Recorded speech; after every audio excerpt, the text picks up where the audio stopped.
Hi friends, welcome to food corner. இன்றைக்கி நம்ம வீடியோவில் பீஃப் கைமா பிரியாணி எப்படி செய்யுதுன்னு பார்க்கலாம். 1 கிலோ பீஃப் கைமா, 1 கிலோ பிரியாணி அரிசி,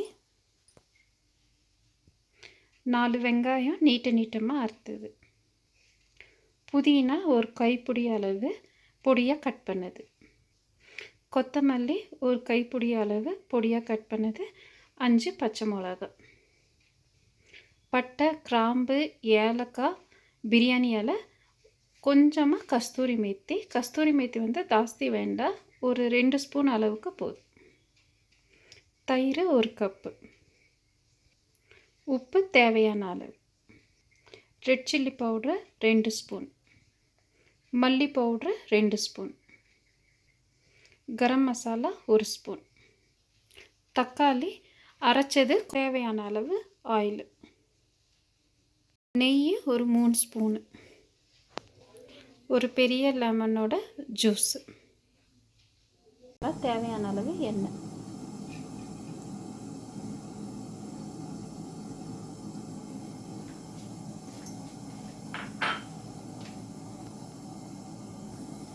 எண்ணெய் சூடானதுக்கப்புறம் 3 பிரியாணி இலை, 3 பட்டை, 4 ஏலக்காய், 5 கிராம்பு,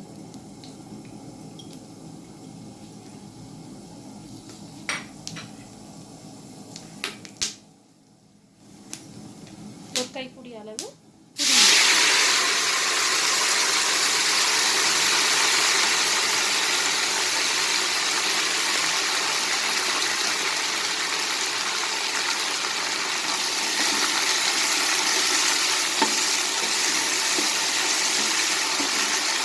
புதினா நல்லா ஃப்ரையாக இருக்குது.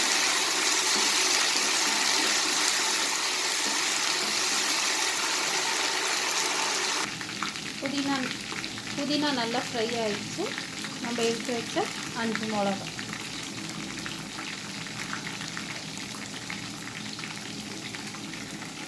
வெங்காயம்,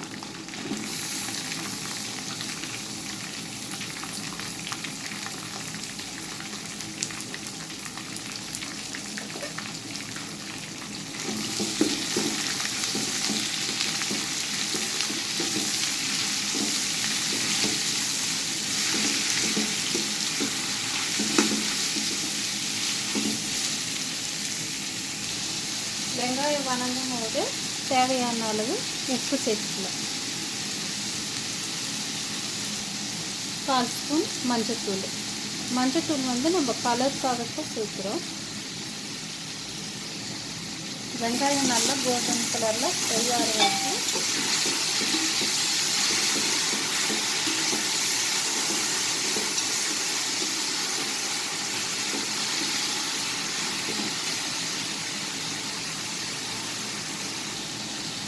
கொழுப்பு சேர்த்துக்கிறேன். நான் கொழுப்பு போட மறந்துட்டேன். நம்ம எண்ணெய் சூடாகும் போதே கொழுப்பு போட்டுக்கணும். இப்போ வெங்காயத்துடையும் கொழுப்பு நல்லா ஃப்ரை ஆகிடும்.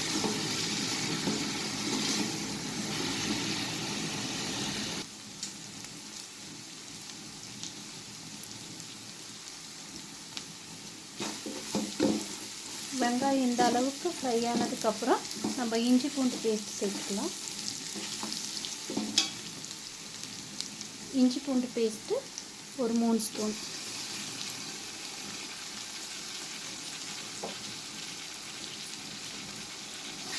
இஞ்சி பூண்டு பேஸ்ட்டு நல்லா பச்சை வாசம் போகிற அளவுக்கு நல்லா ஃப்ரை பண்ணி எடுத்துக்கலாம்.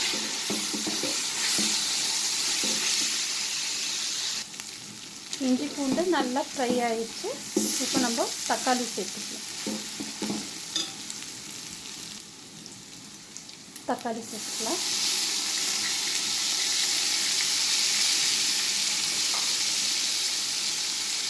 கட் பண்ணி வச்சு கொத்தமல்லி,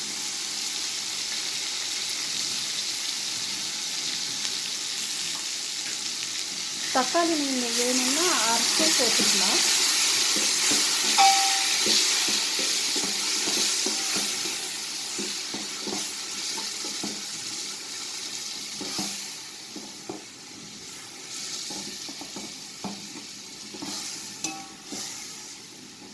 தக்காளி நீங்கள் வேணால் அறுத்தும் போட்டுக்கலாம். நான் வந்து குழந்தைங்க சாப்பிட்றதுனால அரைச்சி போடுறேன். ஏன்னா குழந்தைங்களுக்கு வாய்க்கு வந்தால் குழந்தைங்க சாப்பிட மாட்டாங்க, அதனால் நான் அரைச்சி போடுறேன். மசாலா சேர்த்துக்கலாம். 1 ஸ்பூன் கரம் மசாலா, 2 ஸ்பூன் மல்லித்தூள், 2 ஸ்பூன் மிளகாத்தூள். நீங்கள் காரத்துக்கு ஏற்ற மாதிரி நீங்கள் மசாலா போட்டுக்கலாம்.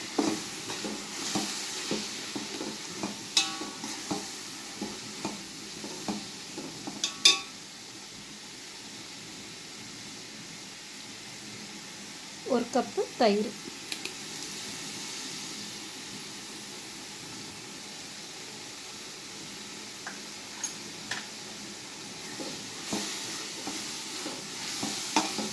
நல்லா ஃப்ரை பண்ணி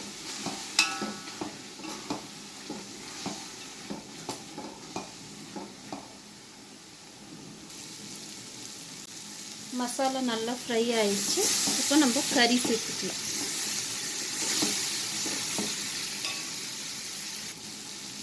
ஒரு கிலோ கைமா,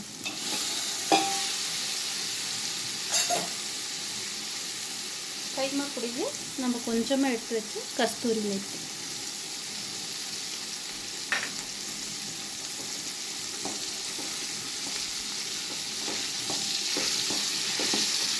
கஸ்தூரி மேத்தி நம்ம ஜாஸ்தி போடக்கூடாது, அதில் கசப்பு வந்துடும். நம்ம ஃப்ளேவருக்காக மட்டுமே கஸ்தூரி மேத்தி சேர்க்குறேன். நீங்கள் கஸ்தூரி மேத்தி வேண்டான்னு கஸ்தூரி மேத்தி நீங்கள் ஸ்கிப் பண்ணிக்கலாம்.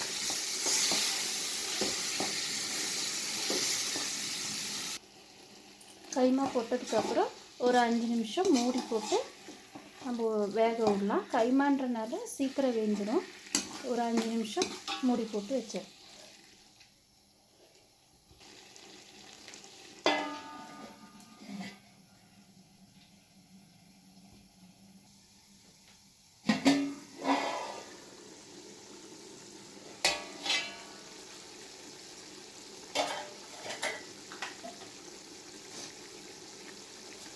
நம்மளோட கறி வந்து ஆஃப் குக் ஆயிடுச்சு.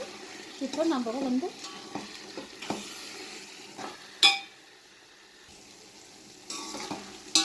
அரிசிக்கு தேவையான அளவு தண்ணி ஊற்றிக்கலாம்.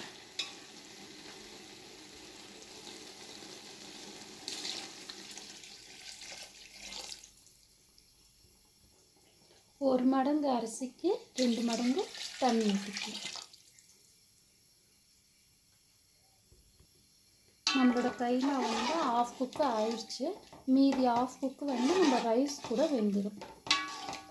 இப்போ நல்லா கொதி வர அளவுக்கு மூடி வச்சுக்கலாம்.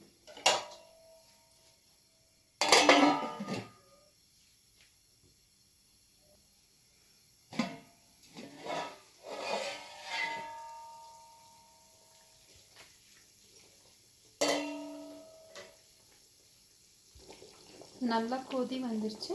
இப்போ வந்து நம்ம ஊற வச்ச அரிசி சேர்த்துக்கலாம். நான் அரிசி நல்லா வாஷ் பண்ணி ஒரு 10 நிமிஷம் ஊற வச்சேன். அது நல்லா வடிகட்டி அது கூட சேர்த்துக்கலாம்.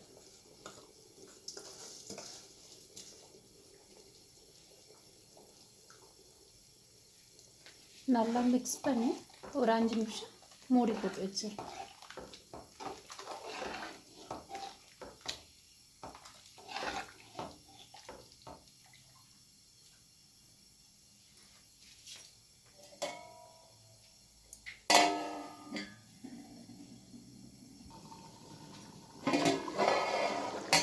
ரைஸ் போட்டதுக்கப்புறம் நல்லா கொதி வந்துருச்சு.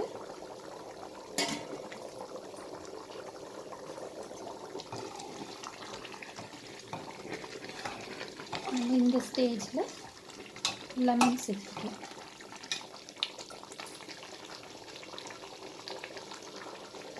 ஒரு லெமன் ஜூஸ்,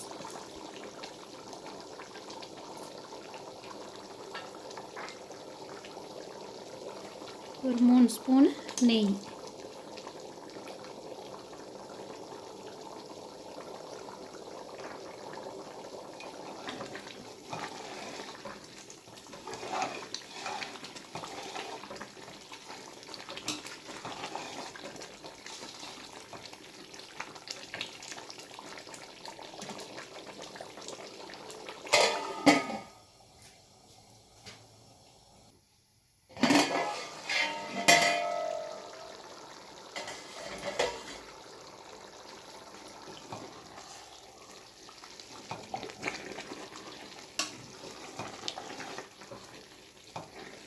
இந்த அளவுக்கு தண்ணி சுண்டதுக்கப்புறம் நம்ம வந்து தம் போட்டுடலாம்.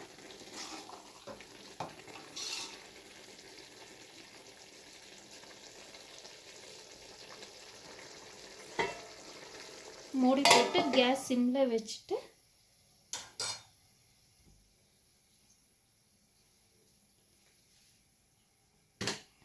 இந்த மாதிரி ஒரு பாத்திரத்தில் தண்ணி ஊற்றி வெயிட்டாக இது மேலே வச்சிடலாம். நம்ம சாப்பாடு வந்து தம் ஆயிடும்.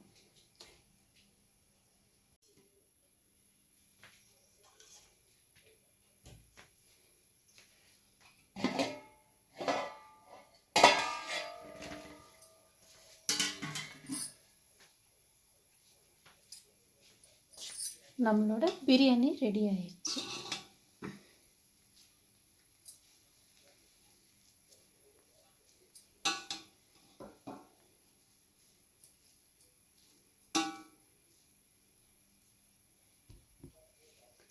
நம்மளோட கைமா பிரியாணி ரெடி ஆயிடுச்சு. பாருங்கள் எவ்வளோ உதிரியாக வந்திருக்குன்னு.